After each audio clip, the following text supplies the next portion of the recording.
Welcome everyone. So we're having folks join in. Welcome to the Northwest Suburban CARA's Recovery Webinar Wednesday series. This is the fifth one, which is all going to be about the Recovery Oriented Systems of Care program at the Kenneth Young Center. And our facilitator, Daryl Pass, will be going into how folks can better support those who are living with substance use disorders. Our director at the Community Collaboration and Public Resources Development Department of the Kenneth Young Center, Shireen Payton. She is not able to do this part of the presentation, so I am speaking on her behalf to share what Northwest CARA is. So again, as I said, we're a trio of organizations in the Northwest suburbs that provide recovery resources. We are Elk Grove Village Cares, Live for Lolly, and Kenneth Young Center. So the purpose of CARA, which is a Comprehensive Addiction and Recovery Act grant, is to allow, train, and provide resources for first responders and members of other key community sectors to administer Narcan, also establish processes, protocols, mechanisms for referral to appropriate treatment and recovery communities. And here we have information about the lead organization, which is the Elk Grove Village Police Department.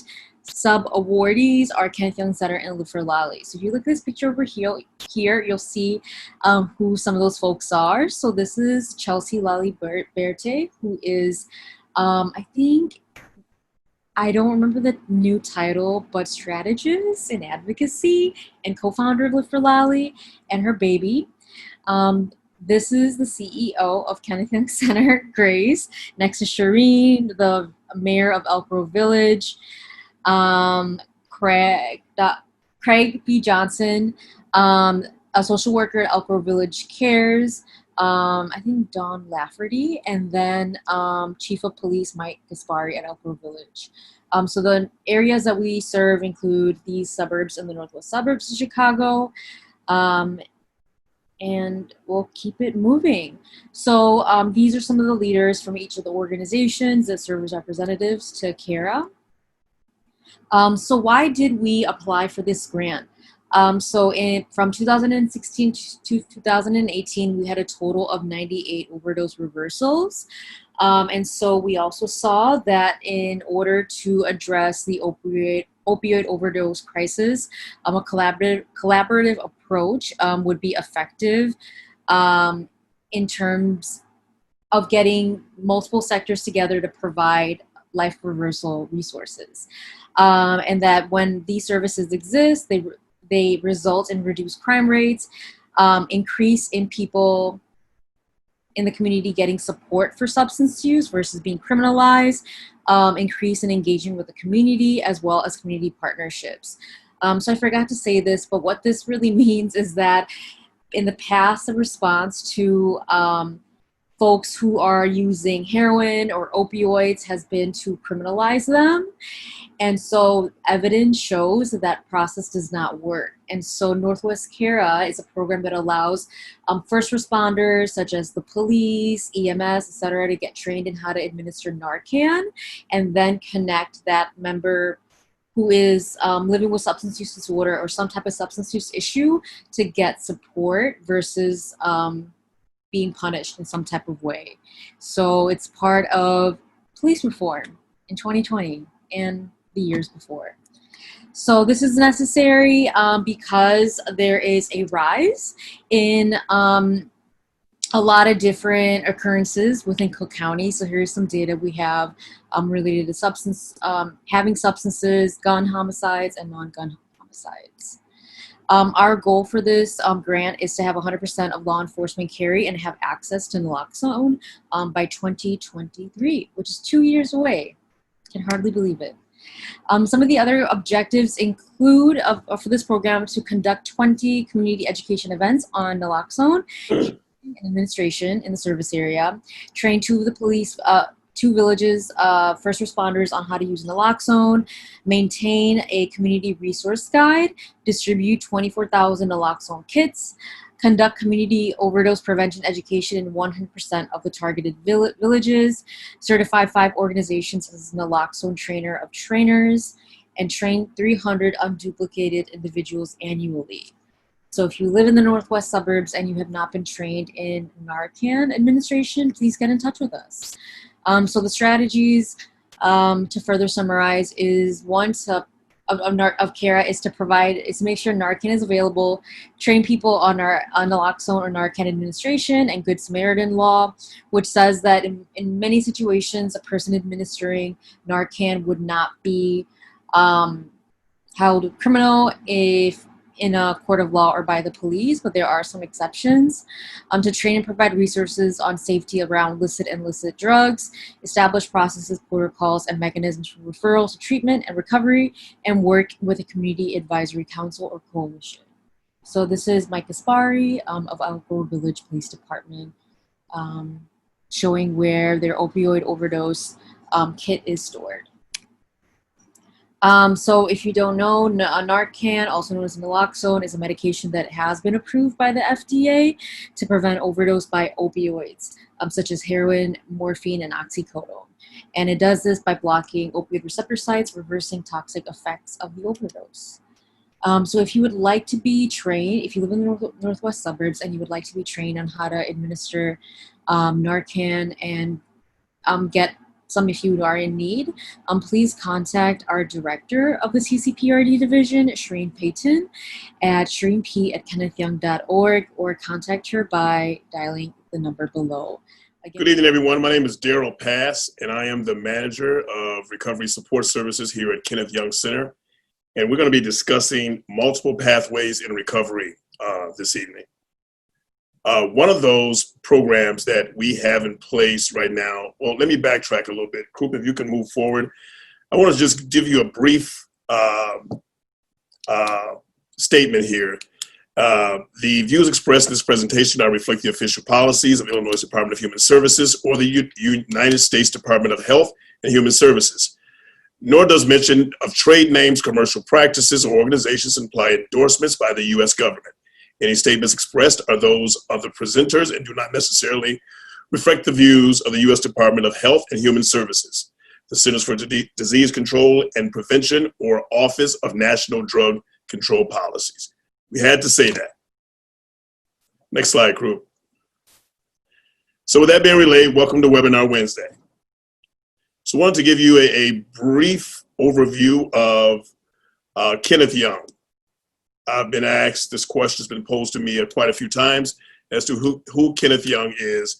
And I'm also going to throw out at the same time for you guys to a thought-provoking question: what does recovery mean to you?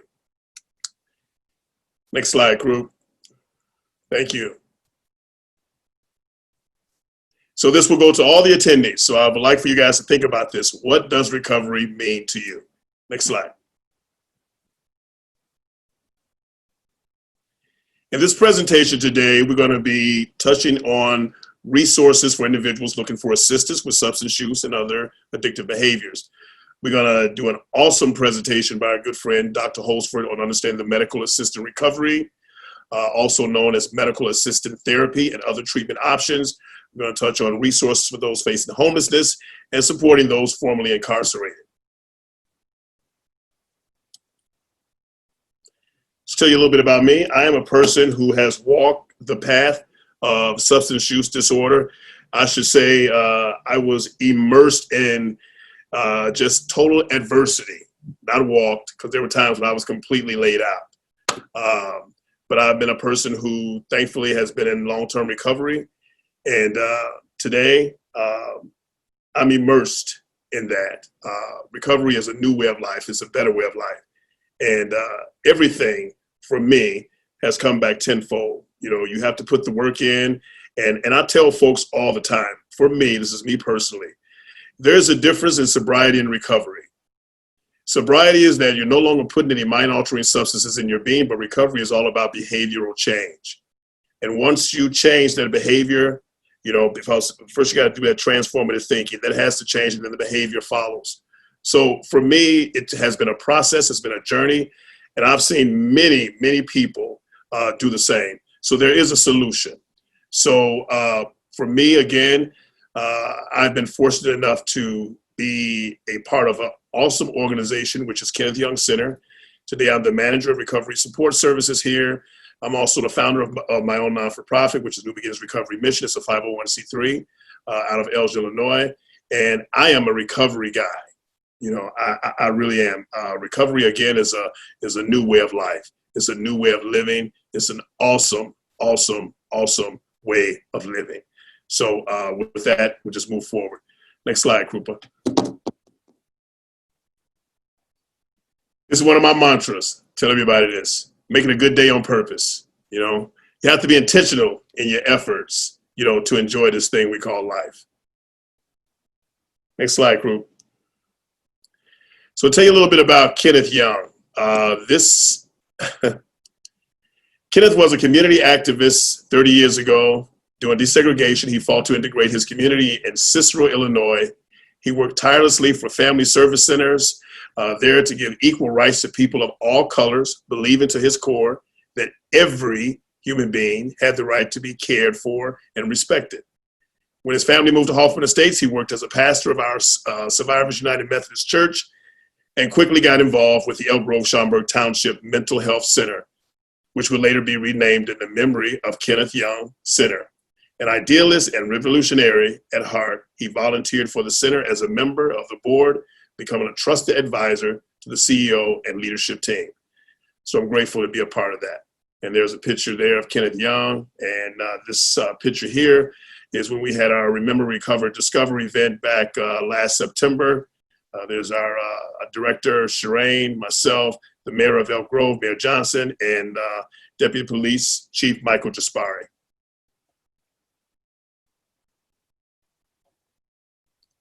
So the scope of our services here at Kenneth Young Center, again, we are also a 501c3 non-for-profit fostering healthier communities through a plethora of benefits here. Counseling for adults, children, and families, assessment, stabilization, linkage for adults, children in psychiatric crisis, treatment support, service coordination, and in-home service for older adults, substance use prevention and recovery, alcohol and drug and pregnancy prevention programs for youth, LGBTQ plus center for youth and young adults, and many volunteer opportunities. And we are accredited by the Joint Commission of Accreditation of Healthcare Organizations and nationally respected body with stringent standards of excellence in care.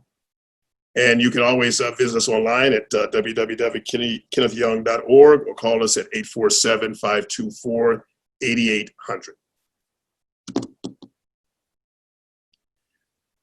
This is a picture here. This is one of our recovery support services. These good folks is Colin, Brandon, Dan, and Krupa. They were all participants at the last Artists in Recovery event that we have over at Trickster Art Gallery in Schaumburg. We're putting together an awesome virtual event as we speak.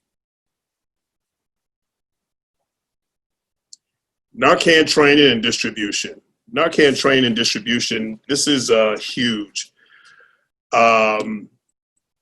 We provide free Narcan training to individuals and groups. And as a matter of fact, I got several of those events coming up. The way it stands now, I'll tell you, everyone walking, the way I see it, should be educated and able to administer Narcan.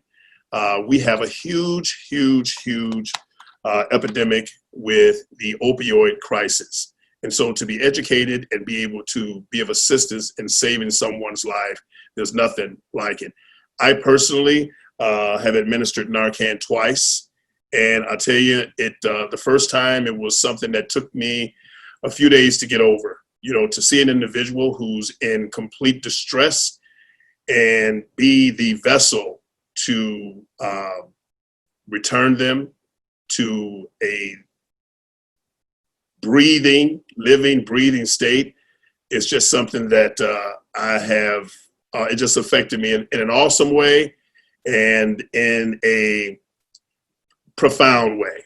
It really did. But I've done that twice, and to see the individuals after, up and about, trying to get it together, it's nothing like it. It's really, really nothing like it. So we want to make sure that we're doing the trainings. We're putting together right now a Narcan commercial. We're critiquing it a little bit. And there are other organizations out there that do it as well. But as Krupa shared before, through the CARA grant, we're going to have, all of our target areas trained and 2,400 individuals trained in the next 2 years. Next slide. So Northwest Suburban CARA. The objectives for this are to conduct 20 community education events on naloxone carrying and administering protocol in the service areas. And let me tell you, our service areas are Hoffman Estates, Arlington Heights, Schaumburg, Rolling Meadows, Mount Prospect, Prospect Heights, Palatine, Des Plaines, Streamwood, Buffalo Grove, and Hanover Park. So we are in the midst of being immersed in those areas and getting some major education done for those folks, not only the municipalities, but the community as a whole. We want to make sure that we make naloxone available and train naloxone administration and Good Samaritan laws in place. We want to train and provide resources on safety around licit and illicit drugs. It's funny because I've been asked that question, licit, what's the difference in licit and illicit? Licit are prescription drugs. Those are those drugs that your doctor gives you prescriptions for. Illicit are drugs that you get illegally on the street. So some people do ask for clarification on that. And for more information on CARA, please visit cpydcoalition.org, Northwest Suburban CARA.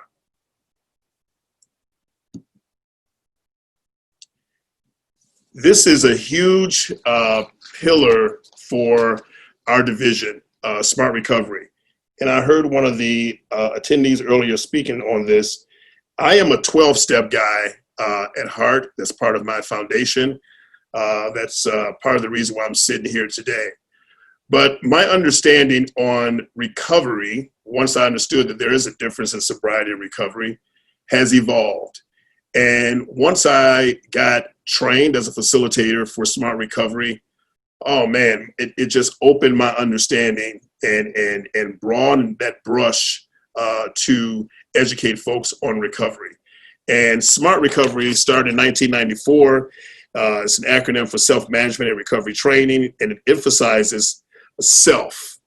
So your own role, you got to put some skin in the game for recovery. And the last lady mentioned is a non-for-profit science-based program that helps people recover from substance use and addictive behaviors.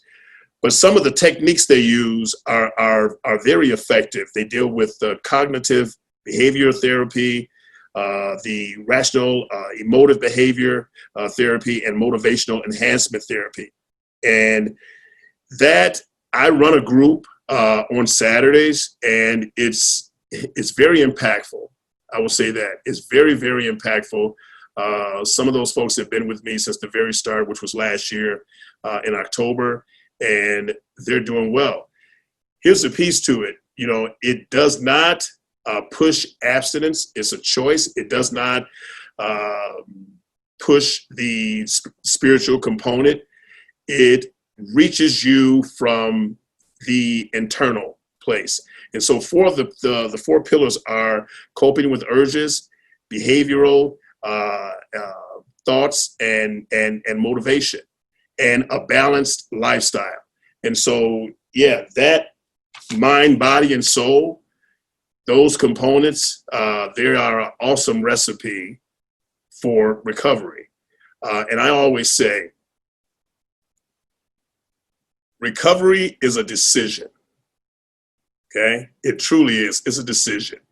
And the longer that you are sober and the more intentional you are with understanding your behaviors, your thoughts, and what that motivation is, the better your chances are to continue to move the needle forward. So Smart Recovery is an awesome, awesome tool in recovery. And we here at Kenneth Young, we have three groups in place. We have the youth, which is up to 18 years old. We have the adult, which is 18 plus. And we also have the LGBTQ plus, which is 17 and older. So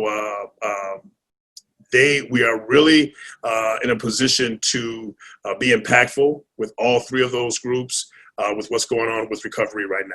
So next slide. As I stated earlier, we are putting on our first virtual art show, of course, because of what's going on right now. We have some awesome folks who are working on that. Krupa's one, Francis, Gray, Demetrius, and Marissa. They are really being intentional about making sure that this comes off super, super cool. And the artist must reside in the northwest suburbs of Chicago. And the show is seeking to highlight the experience of those impacted by addictive behavior, such as substance abuse, self-harm, gambling, or others. And we're looking for visual artworks such as illustrations, paintings, print, graphic design, and photography. Last year's art show, we had a very decent turnout. It was a nice event. This year, we're hoping to really, again, make an impact with this. And we got these awesome folks who are working on it. So I have no doubt that it's going to truly, truly be an event to be remembered. Wow. This was an awesome event. We were at in Washington, D.C., myself and our director. We were at the PARI event last year, which in Washington, D.C. It was really, really, really, it was just an experience. It was truly an experience. And to see what other folks are doing in the realm of recovery. And PARI stands for Police Assisted Addiction and Recovery Initiative. And it's all put together by law enforcement from all over who have changed that thinking, that some of them, not all, has changed that thinking of treating substance use disorder from a criminal perspective. So it was an awesome opportunity to be a part of that. Got to meet this awesome cat, Jerome Adams, who shared an unbelievable story of his brother, who's incarcerated right now and struggled for many years with substance use disorder. And so I've since spoken to him many times after this event. He is just one authentic individual, and I'm grateful that I've had the opportunity to get to know him.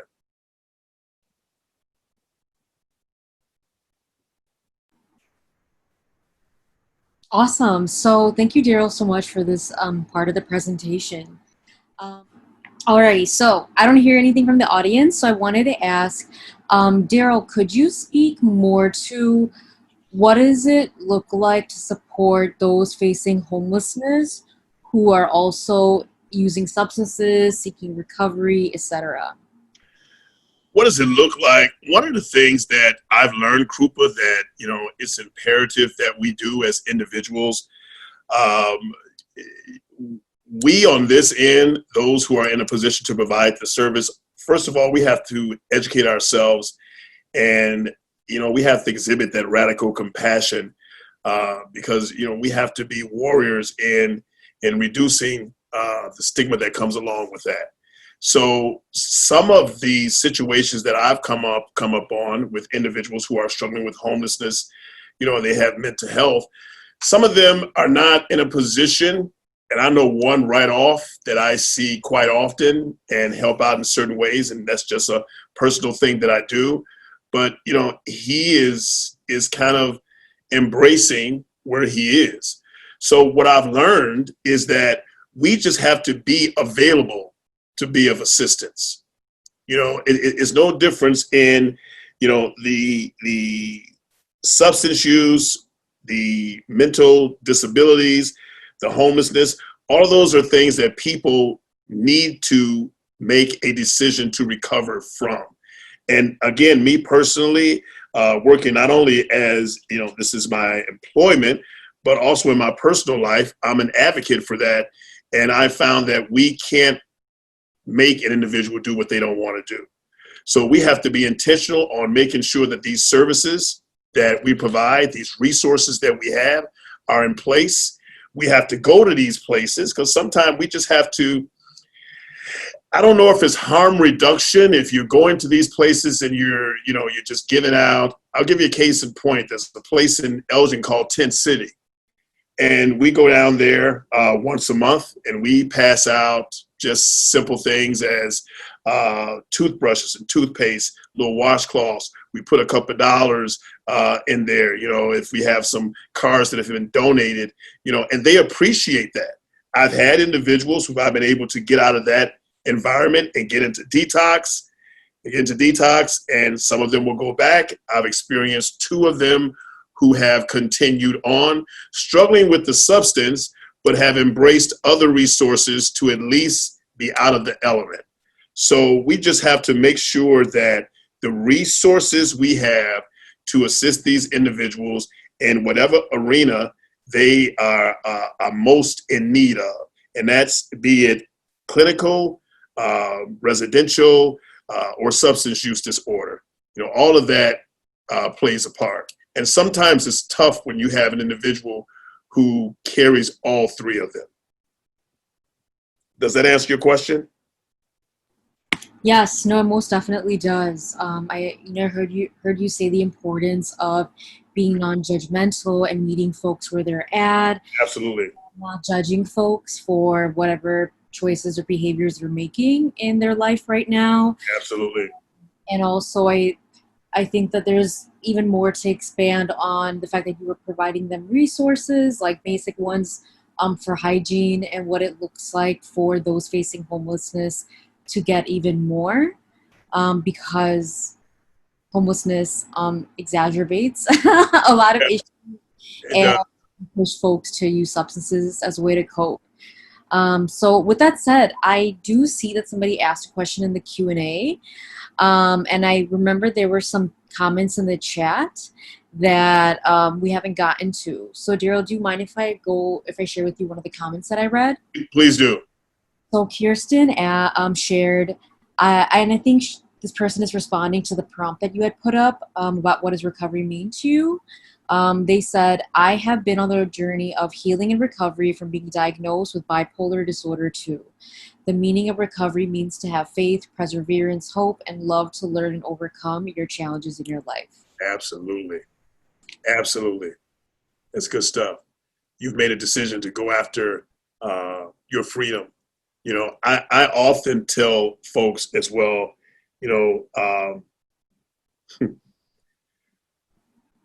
there's a why, and a lot of folks don't really understand that.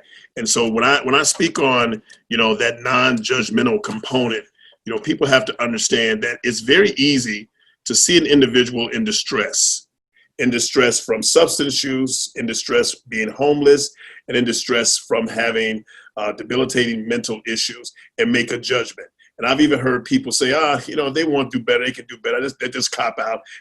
They're weak. That's not the case. When you get to a point, and sometimes you need assistance with that, and Kirsten, I applaud you for where you are right now. You made a decision to be intentional with your efforts to change your life. And I often tell folks, it's not our fault that we have tics. It's not. It's not my fault that I have this tic of substance use disorder, but it has been my responsibility to recover. And whatever way I can do that. And so I'll share something personal with you folks. I saw therapy, not just a 12-step program, but I also saw a therapist for a period of time who was very instrumental in helping me to dissect my life and really focus on those things that I need to touch on that were going to prove advantageous for me to grow, for me to be free, for me to be out of that bondage of myself. So I would encourage anyone, whatever it is that's going to assist in making you whole, it's imperative that you go after it. That's recovery.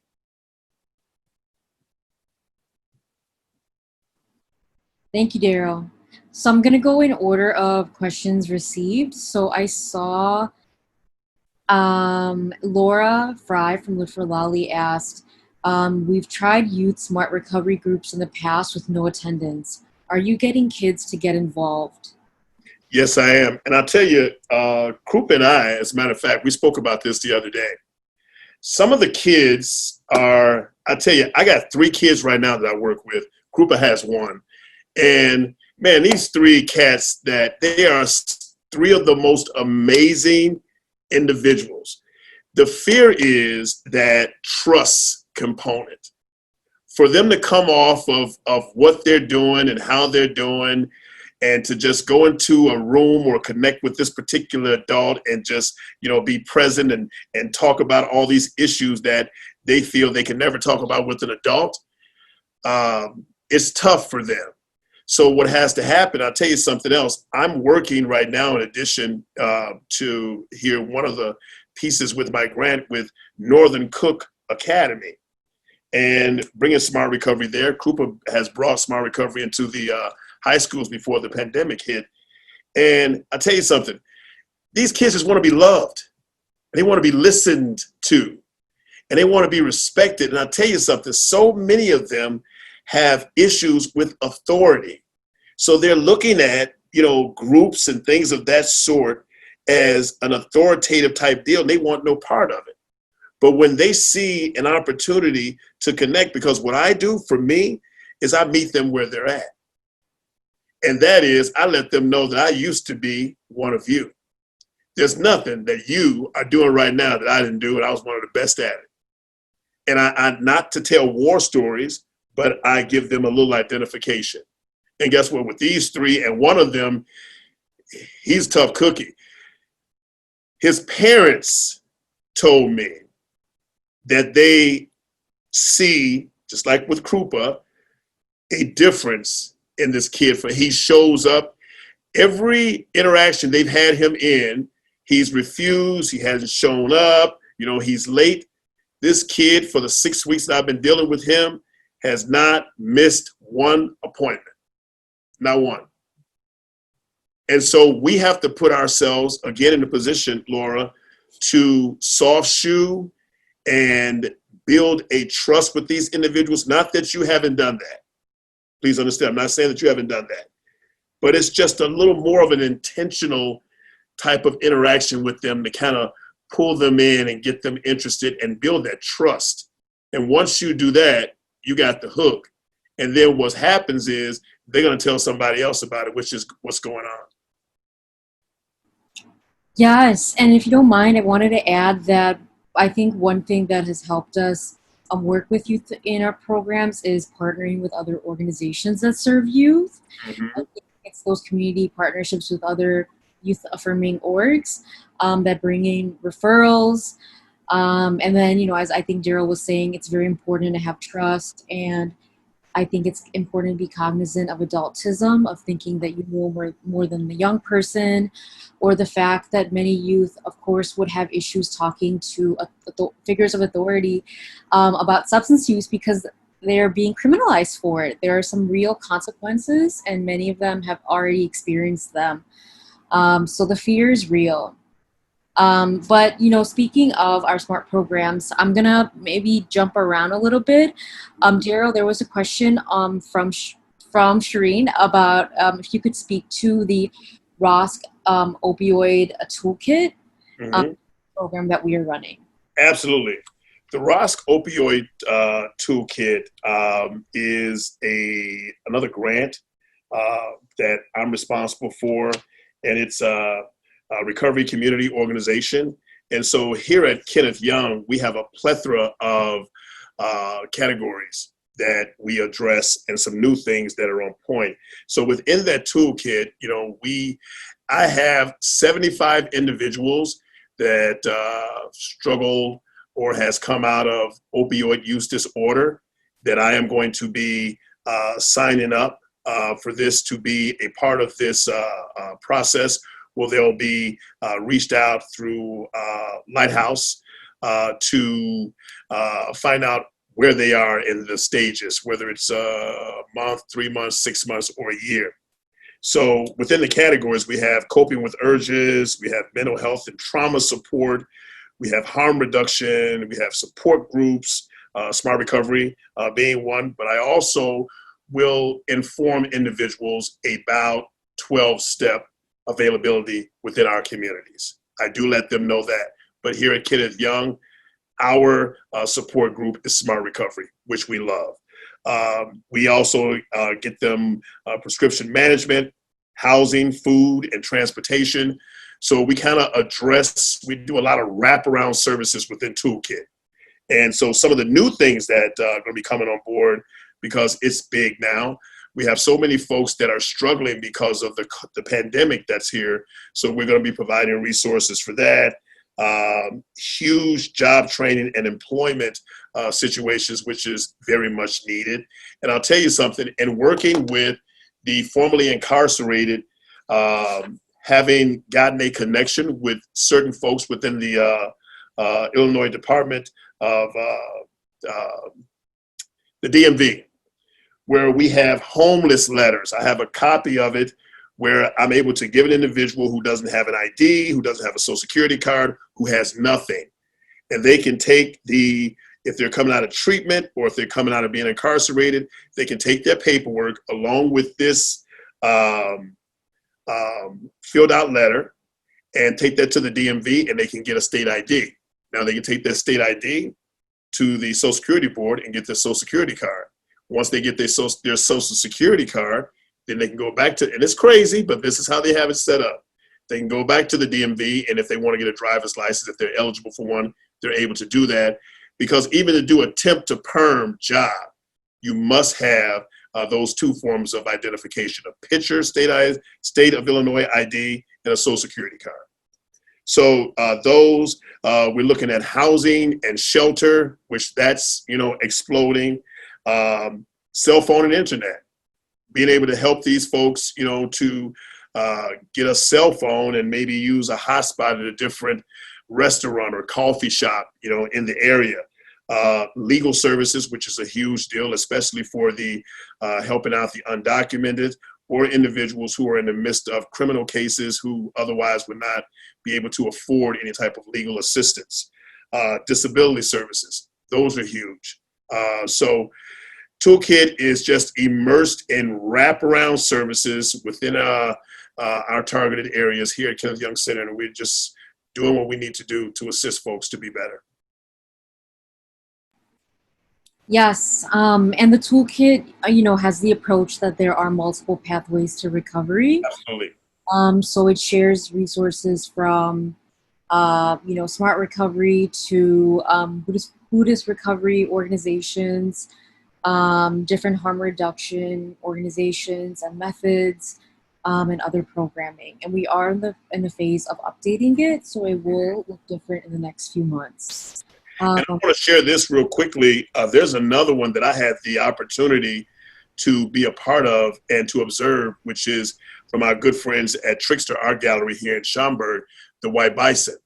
And so one of the gentlemen that's going to be on our panel next week, Angel, he runs that. He does a phenomenal job. That is a spiritual interaction that I wasn't in the group, but I was observing and I was affected. So that one too is something that is a resource for individuals who are interested in an alternative. Yes, and that one is based on indigenous teachings, and I believe Angel is a native person. Yes, so with that said, we are at 6:47. So in this presentation, we're having Daryl share the different pathways to recovery and recovery support services that we offer at Kenneth Young Center. And we also wanted to touch upon medicated-assisted recovery or medicated-assisted treatment. And so, Daryl, I wanted to ask if you'd like to introduce our guest speaker. I do want to share that Dr. Holtzford will have until about 7:10. 7:15 to answer or to speak, and then afterwards we'll do 15 minutes of Q&A. Yes. Folks welcome to engage with each other in the chat boxes or write questions using the Q&A function. Absolutely. I'll let you go ahead and introduce our special guest. Yes. So we have an unbelievable individual here who is someone who's in the trenches with me. I met this great human being and doctor, and I say that because what he does at the hospital. I've seen him in action because at one point I was in the emergency room and he came in and I was shocked to see him. But we work in the Kane County jail together. We also do work at Lighthouse together, and I just have seen this guy. He's the real deal. You know, he has radical compassion for educating, for decreasing the stigma and increasing the knowledge surrounding MAR. He's educated me anytime I need assistance with someone or even within my family. You know, he's there to answer questions and to give me guidance. So a lot of times within this arena of SUD, we hear a lot of diluted or misinformation surrounding, it used to be MAT, medical assisted treatment or therapy. Now they've changed it to MAR, which is medical assisted recovery. So he's going to give us his knowledge and the rundown on that. And I was talking to him because I just found this out recently about Vivitrol being used, and I thought it was just alcohol, but it's individuals who are immersed in substance use with opioids. So Dr. Steve Holsford, he is the Associate Director for the Emergency Department at Delnor Hospital in Geneva, and he's going to give us his education on medical assisted recovery. There you go, Doc. Hey, thanks, Daryl. Can you hear me okay? Absolutely. All right. Well, what a fantastic introduction, but you know what? You didn't call me a cat. I mean, come on. I like when you call me a cat. Yeah. So, all right. Well, Daryl, I really appreciate the invitation, and I will try to keep the remarks within the time frame. But just a brief introduction of myself. Like Daryl said, I'm an ER doctor at Delnor in Geneva. But in recent years, I've really become engrossed in addiction medicine. It's really the most fulfilling work I've ever done. The ER, we do good work in the ER. We save some lives, but nothing like in the addiction world, where there's such a gap in patients that need treatment. And then when they get that treatment, lo and behold, they get better. It's remarkable. But unfortunately, people that need treatment don't get it. And once I realized that, once I sort of started doing this work in the outpatient world, I realized that you couldn't get treatment when you needed it. And then when you got treatment, you got better. Just sort of like a light bulb went off that this is what I need to be doing with the rest of my career. And so that led to studying, and I took the addiction board. So now I'm board certified in addiction medicine. I work in the ER, but I also work at Lighthouse Recovery with Daryl. I do some telemedicine, opioid use disorder treatment. And then I just took over the medical directorship of a residential facility that just opened. So what really got me into this was 2 books, and you guys are probably in it. You probably know these books, but these were life-changing books for me. It'll be backwards for you, but you may have heard of Johann Hari's Chasing the Scream. This came out in 2015. I don't know, maybe I can put that in the chat. Chasing the Scream. Basically, this book chronicles the 100-year, maybe more, failed war on drugs, and really explores some alternatives that have been tried at different parts of the globe. Second book in 2015, again, these are both bestsellers, New York Times bestsellers. Dreamland by Sam Quinones essentially documents the last 20 years and how we got into this incredible mess that we find ourselves. So it examines the Mexican cartels and pill mills and the hollowing out of middle America and the manufacturing jobs that went overseas. Really, both of these books were really life-changing, and that sort of started this whole thing. And so now my passions lie in addiction medicine, and specifically the emergency department as a treatment entry point for patients with substance use disorder, specifically opioid use disorder. We in the emergency department do a horrible job of intervening on these patients, and the emergency department is where these patients end up. We see them, we're open 24/7, 365. We should be capable of evaluating these patients, initiating treatment, and getting a real referral to outpatient treatment. And that's sort of my advocacy is and work is largely around training ER docs to be able to do this intervention. You know, we spend a lot of time in the ER, you know, learning how to take care of strokes, learning how to take care of heart attacks and all these other things. Yet when a young person comes in with a non-fatal overdose, we hand them a freaking mimeographed list of phone numbers and say, stop using drugs, call this number on Monday, and we expect it to work. And it's just horrible. So that is sort of something I'm working very hard on in really the area and state and even nationally through our college. And the other subject of my advocacy is really around incarcerated individuals and getting substance use disorder treatment into jails. The idea that you cannot get treatment when incarcerated is horrible. And it's, you know, the reason most of these people are in jail is because of substance use disorder. And so it decreases recidivism and all sorts of things. And the fact that we can't get that's not available in every jail. As Daryl mentioned, we are together in the Kane County Jail where we started a program last year.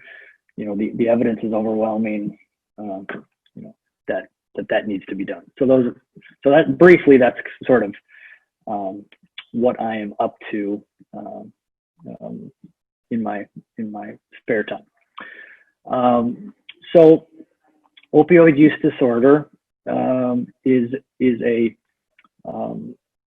chronic relapsing illness of the brain. I think most of you would agree with that, and it develops over time. It changes receptors, changes circuits within the brain, changes neurotransmitters, and ultimately results in the development of opioid use disorder. And opioid use disorder is a diagnosable condition in the DSM-5. It is not a moral failure. It is a treatable illness, and very treatable it is. And it's treatable with medications and then recovery support services, which Daryl mentioned. It's the people that do best get medication plus recovery support services. That's job training, that's housing, that's counseling, that's all those other supports along with medication. So, you know, some biases may come out in this little spiel, and you're welcome to challenge me on them. But it is my understanding and my reading of the literature that if a patient has opioid use disorder, they should be on one of the 3 approved medications used to treat opioid use disorder. Medication number 1, as Daryl mentioned, is naloxone. That is an intramuscular injection. It lasts a month, and it blocks the mu receptor. So the mu receptor is where opioids land and give them their euphoria and a whole host of other effects. Naloxone goes to that receptor, blocks it. So no opioid can get to that receptor. So that mu receptor has something, is involved in cravings. So blocking that receptor, that probably works in a couple of different ways, but blocking that receptor decreases your cravings for the drug. And, that probably has something to do with the fact that internally that your mu receptors are blocked. And so why would you use your mu receptors are blocked? And then over time, those cravings for that opioid agonist or heroin extinguishes over time. So who is naltrexone best used for? The naltrexone is not able to be diverted. It's not controlled. You don't need a special license like buprenorphine or a special clinic like methadone. Anybody can give naltrexone because it just blocks the receptor. There's no activity at the mu receptor. So it's been very popular in abstinence only clinics or abstinence-based clinics, jails, where it's there's a stigma against opioid agonist therapy. So the problem with naltrexone is that it doesn't have a real survival advantage. I'll just sort of cut to the chase. Patients that get naltrexone injections, once that shot wears off, those mu receptors that were blocked are completely open, and you have very low tolerance. In fact, no tolerance. And once you're leaving jail, your tolerance is down. You go out, you use the same amount you used to use, and you overdose. So everyone was very excited about giving naltrexone as you're leaving jail. Then you're good for 30 days. But after that 30 days, you're left in the same situation. So that sort of handoff has to be very careful. So naltrexone does not decrease mortality as opposed to methadone and buprenorphine, because it can lead to if you have to go back to that shot every month, you have to get the shot, you have to make sure those mu receptors are blocked, you have no tolerance, and then you can overdose. So who is it good for? People that do well with naltrexone are those individuals with the highest motivation, very motivated, probably internally and externally, to not have any opioids in their system. These are probably patients that have less severe opioid use disorder. They've been addicted for less time, supportive family, all that other stuff is in place, maybe a job. Those patients would probably do well with naltrexone. You have to be very motivated to be abstinent from opioids for naltrexone. The other problem with naltrexone is getting it started. You have to be free from all opioids 7 to 10 days before getting that shot, because what will happen is that if you have some opioids sitting on that mu receptor and you get a shot of naltrexone, it will rip that. Its affinity for the receptor is very high. It will rip that heroin off. You'll have awful withdrawal. It can be kind of a mess. So 7 to 10 days of no opioids. And patients with severe opioid use disorder have a very hard time having 7 to 10 days with no opioids. So oftentimes this is done in a residential setting. But long story short, naltrexone blocker for very motivated patients, probably with the least severe opioid use disorder. Medication number 2, methadone. Methadone has been around since the early 70s. Works well. It is a full agonist at the mu receptor, so gets to the receptor and it stimulates the receptor. So then the nice thing about methadone is it's got a very long half-life. So once you get stable on your dose of methadone, it should decrease, it should eliminate cravings, eliminate withdrawal symptoms, dosed once a day. It really is quite effective.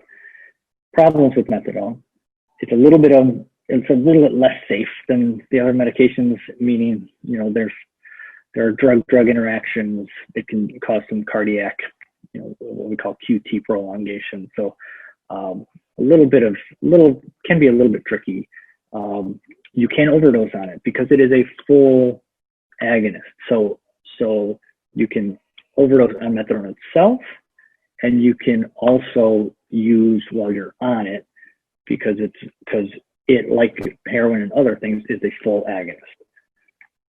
Good things about methadone, very structured. You get into a clinic if you go every day or go once a week. Requirements around counseling, a lot of support services. That structure tends to do well. Like I said, for naltrexone, for probably the people with the least severe disease, the opposite is true for methadone. I think probably methadone is best suited for the patients that have the most severe disease, that need the most structure, that need a full agonist, and have access to a methadone clinic. Now, the third one is buprenorphine. Buprenorphine, otherwise known as Suboxone, it is a partial agonist. So it goes to that same receptor. It does not cause a full spike in dopamine like methadone, but a small spike. But enough to take care of withdrawal symptoms and to take care of cravings. It's very effective in doing this. The other nice thing, long half-life of 24 to 36 hours. So once you kind of get your dose dialed in, your mu receptors are filled with buprenorphine. You're not having withdrawal. You're not having cravings. The other nice thing about it, very safe. That QT prolongation and drug interactions doesn't really happen with buprenorphine.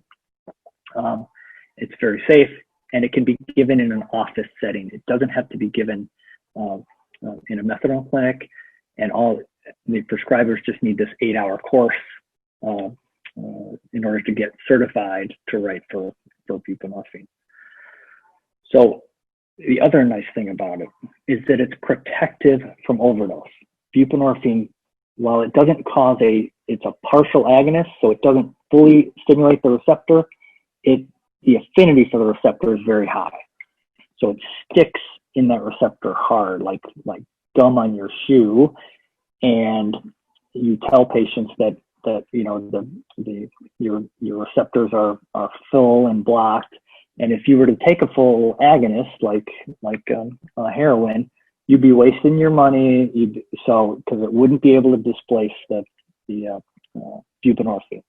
So you tell patients that, you educate them, and then if they run into an old friend who just picked up, hopefully they can they're in recovery, they can think of something else to do, and at the back of their mind, like that naltrexone, they've got that blocking property of buprenorphine. So that is really an advantage of buprenorphine. And you know how I kind of said that naltrexone's for the patients with probably the mildest disease. Methadone might be for the ones with the most severe disease, because there are patients out there that, because that partial agonism of buprenorphine, they can't feel, they still continually relapse on buprenorphine. They don't feel good. But so that's probably for the most severe, but that huge chunk in the middle, those are probably prime candidates for buprenorphine. Buprenorphine and methadone save lives, unmistakable. Decrease hepatitis C, decrease HIV, decrease crime, decrease costs in the healthcare system, decrease ER visits. The evidence for the use of medications in opioid use disorder is overwhelming. There are people that recover from opioid use disorder without medication. I don't mean to minimize that, but medication is effective, and there's too much stigmatizing of patients that are on medication, and that is one of my. We need to fight that.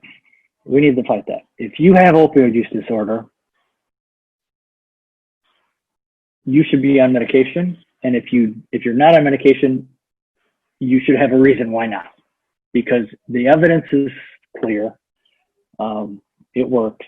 It saves lives, and it really, if I do my job right, we will be, these patients that come to the ER with non-fatal overdose, abscess, cellulitis, they will be leaving the ER with buprenorphine and an appointment for follow-up. So Awesome. I'd be happy to take it. I finished right on time? Yes, most definitely. Yeah, so thank you so much for going into the details of what medicines might be best for certain individuals. And of course,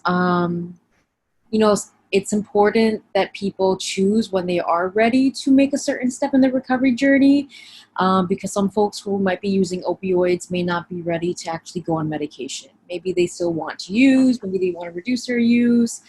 I know that one thing that wasn't talked about is syringe exchanges. I know Governor Pritzker legalized them this past year in the state of Illinois. So I think that there's many pathways for somebody who is using substances or in some other part of that experience. So with that said, I wanted to open the floor up to any of our audience members if they'd like to ask questions to Dr. Holtzford as well as to Daryl as well. And I also see that some people did ask previous questions too, so I will get to you in a second if I don't see any new questions. Okay, let's continue then. So Bill had asked earlier about the effects of Narcan. So he asked in particular, does usage of Narcan cause the user to want to seek opioids or opiates after using Narcan? Does it put them into a revolving door? So, yeah, Narcan is given to save a life, basically. It's not given, to do anything but get the patient breathing again. It doesn't get them closer or further away from treatment. Now, there are people, I've been in the same room with people that say, why give Narcan? They're just going to do it again, which is an interesting, basically just let them die. As Daryl kind of mentioned, everybody should have Narcan. I have it in my glove box. I have it in my briefcase, because these can happen anywhere. But there are people, there are areas of the country where this is being studied, where immediately after giving Narcan to wake somebody up, giving them buprenorphine, getting consent from them, giving them buprenorphine, because what you're doing is you're trying to saturate those mu receptors that you've ripped off the heroin. They've woken up, thankfully, but you're trying, as that Narcan sort of falls off the receptor, you're trying to replace that with buprenorphine, a partial agonist. So the patient's withdrawal never gets too bad, and maybe they feel well enough to sort of have this, change talk kind of intervention with patients.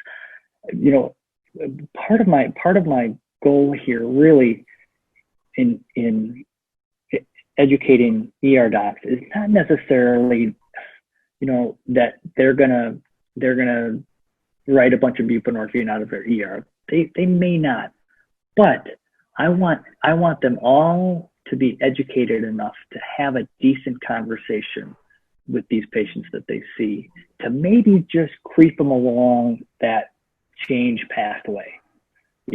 Maybe knock down the stigma a little bit and say, this is what we can. You may not be ready now, but this is what we can do, and this is how the reward center in your brain has been hijacked by opioids, and da da da da da. And this is how buprenorphine works. This is how methadone works, and we got you. This is your community ER. We got you. If you need us, you come back. And so every ER needs to be somewhere where you can enter treatment, and not somewhere where you're just ostracized and stigmatized. Good stuff. Yes, thank you. And above all, if a person is experiencing addictive behaviors because of opioid use, Narcan is not going to make them more addictive. Their addiction to opioids is causing addiction. So I think it's important to know not to make the connection between Narcan use causing addiction to exacerbate. I think it's actually shown to save lives. And it's a very simple public health measure. So with that said, we have lots of other questions. So I would ask, I'm going to share the questions for the sake of time. I'd love if the answers could be maybe 30 seconds or less, just so we can get to everything. So I will, ask folks to wrap up if we're talking, just to be sure we're reaching the time. So Anna had asked about, I don't know if Anna is still with us, but about somebody mentioning the organization Budding Harm Reduction Works meetings. Does anybody want to speak to that organization, whether this is from the audience or our panelists? It's the Budding Harm Reduction Works organization. They have meetings. I think that it might be a digital. Can we just put the information in the chat? Yes. Contact information? Yes. Yes, absolutely. Cool. Okay, so then the next question is from Teresa, who asked, actually, Teresa's hand is raised. I want to see if I could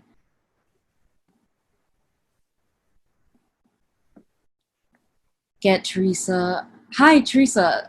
Feel free to. I'm sorry if that's just, because really I didn't even really want to text. I'm very interested in working. I'm very interested in a lot of things that he's saying. And I did email him because I work with it was called Got Tested, because we got the approval from Got Milk to use the name. So we tested 33,000 kids in 3 months for HIV. We went through schools in the Bronx, and it was they was really on board with us. We gave them free tickets because we was hooked up with Puff Daddy, Sean Combs, that's his real name, and a lot of different artists that supported us. So I'm really interested.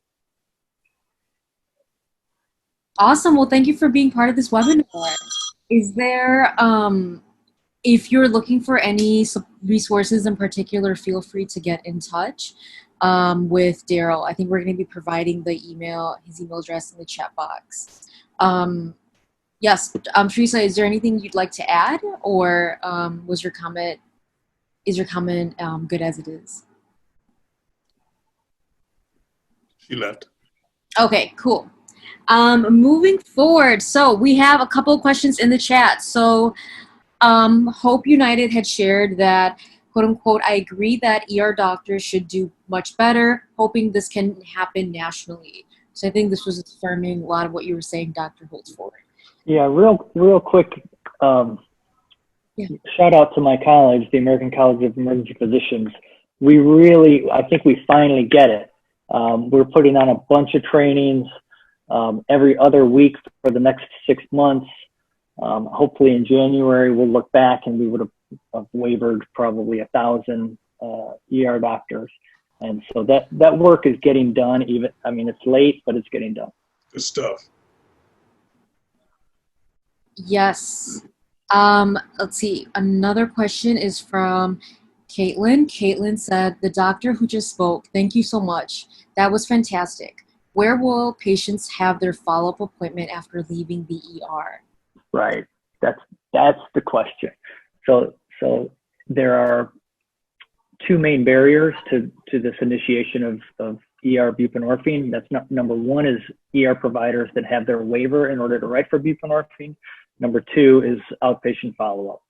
So it's just dependent on the local resources.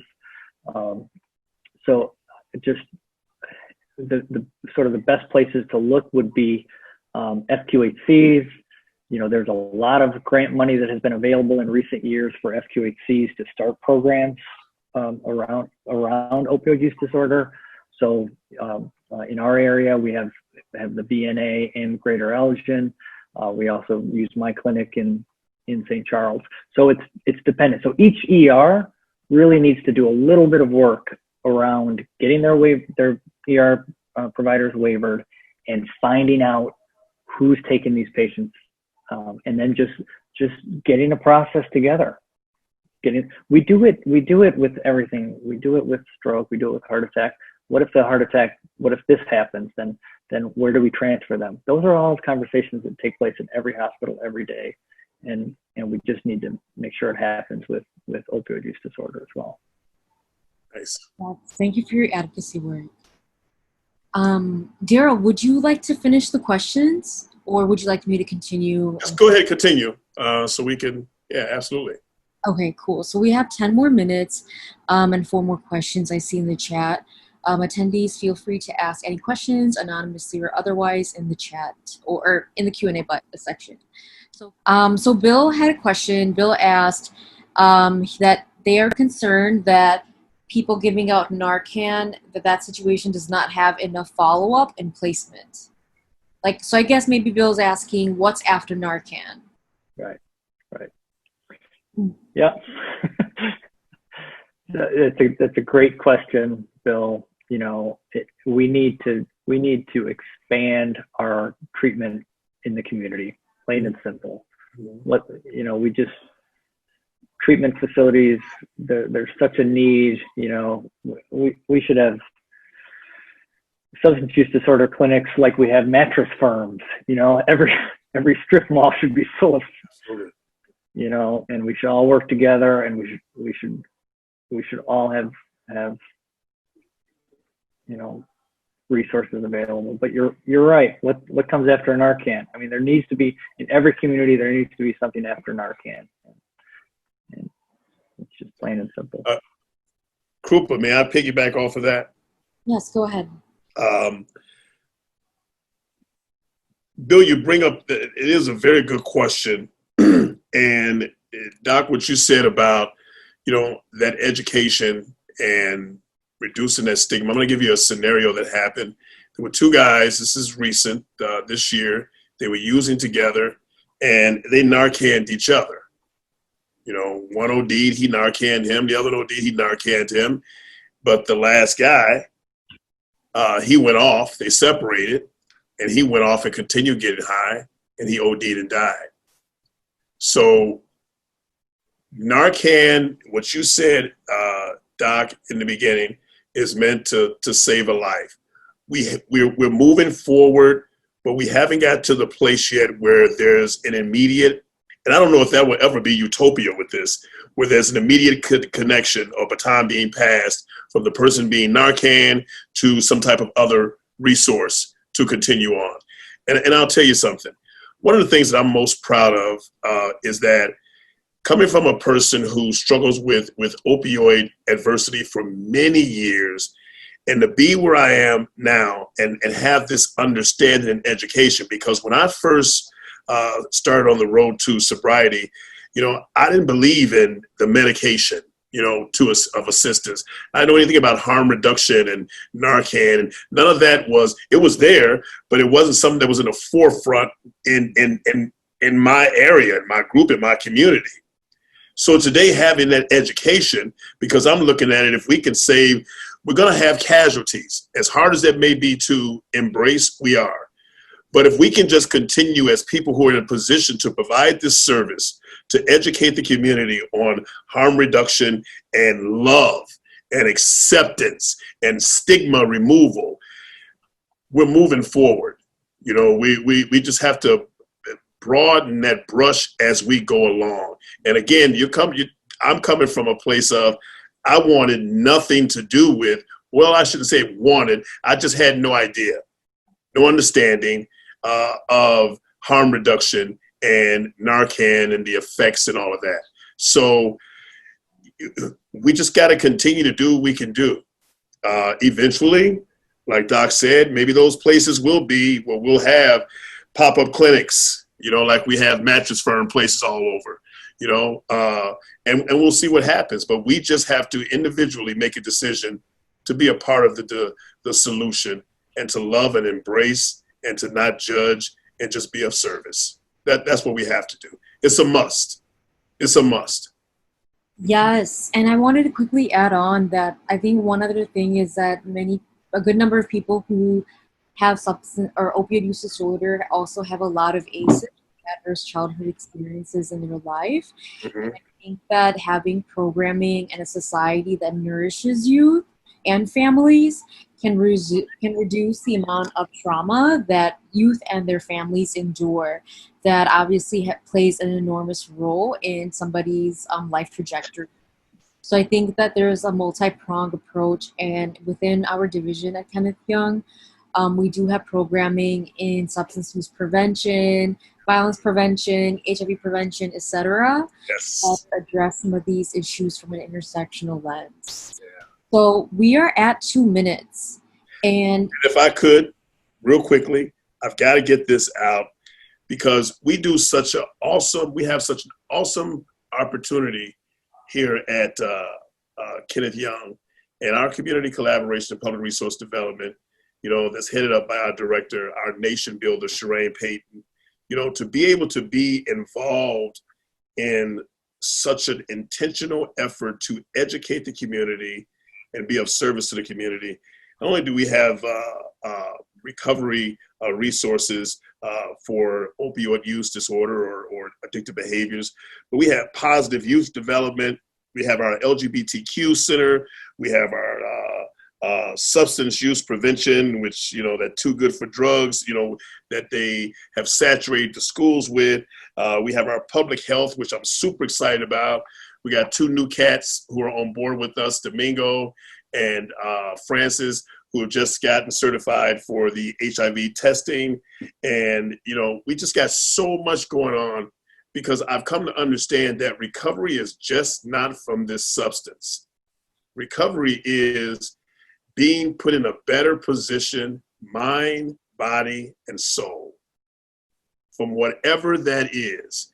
And so to be involved with unbelievable folks like yourself, Krupa, and Dan, and Nicole, and so forth, to be able to push that needle forward and have individuals like Doc here to assist us, man, it's just unbelievable for me.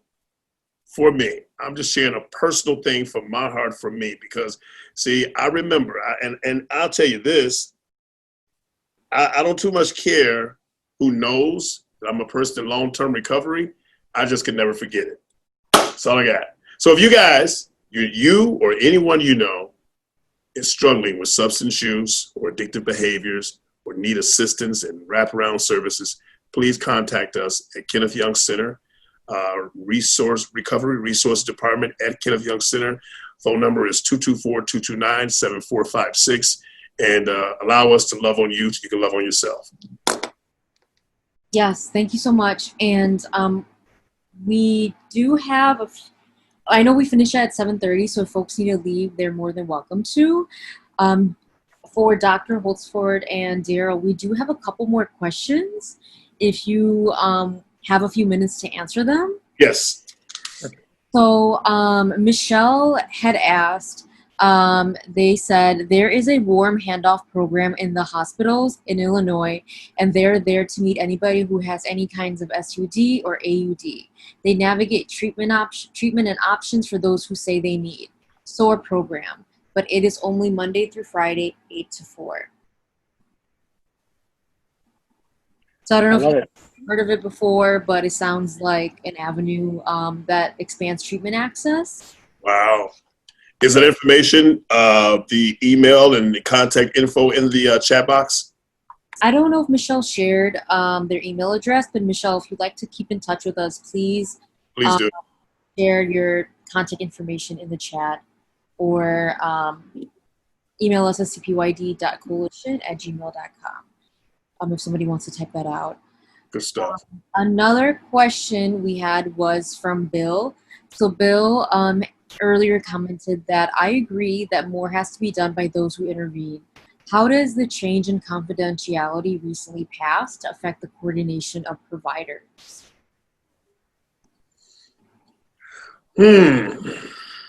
That's a tough one, Bill. I'm sorry, Dr. Holtzman, did you want to address that? No, go ahead, Daryl. One of the things with that,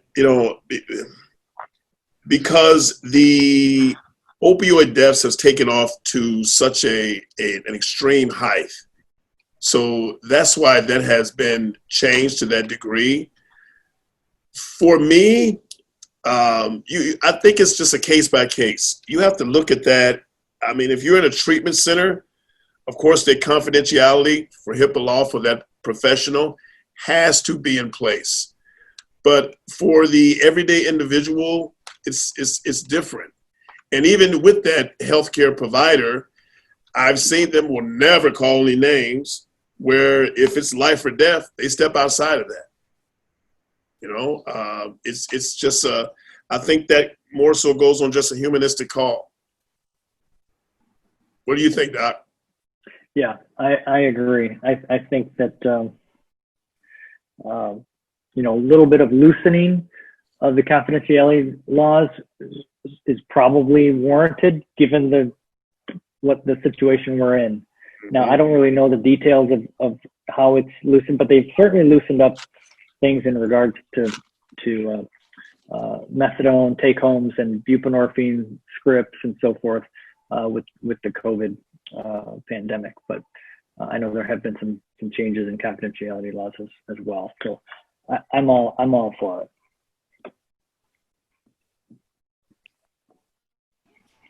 Awesome. So Bill commented more and said, thank you for the discussion.